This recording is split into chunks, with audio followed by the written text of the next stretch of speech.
Unsa man tong tulo ka gitawag na to deposit of faith. Deposito sa pagtuo. Wala na. Sacred scripture, ikaduha, sacred tradition. Biblia o ang tradisyon. Kinsa man ang teaching authority. So si mama. Si mama o si papa. Okay. Okay. So, timanan ninyo ito tanan, katong itudlo, ato lang ito ipalawang pohon, kung doon na tayo mga, kung labi na yun sa mga teksto, ato itong tunan, dahil ang tradisyon, kaya tradisyon, mga mag-ibasihanan sa pagbuhat sa Biblia, kaysa una, wa pa may nasulat. Pulong na ba?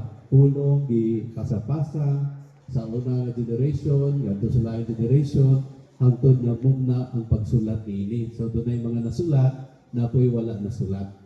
Muna nga, dili igo o Biblia ra ang atong basihan. Kaya doon na po'y wala pa nasulat nga di-practice kaniadto sa mga magtutoo. No? Sama sa panalitan, sa pagtulunan sa Santisima Trinidad, pagtulunan sa tawag nato kaning Santos nga Misa. No?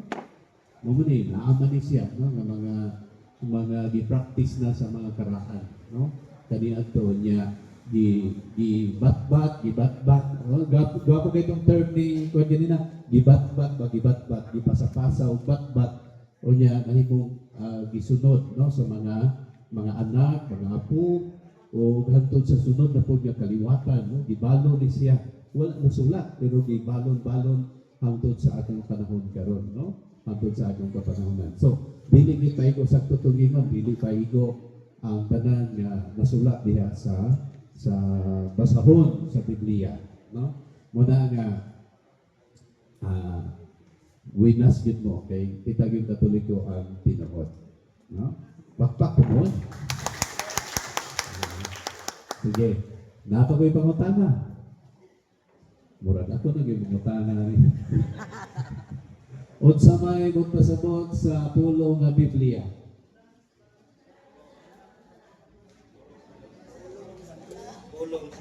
Dudukol mo lagi na. Kabahin ba sa Biblia ang daang tugon? Kung daang tugon ra. Ayan, kumama na sila.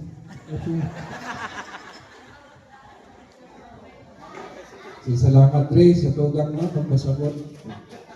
Salamat kay Dre sa inyong pag-alalay. Ngayon,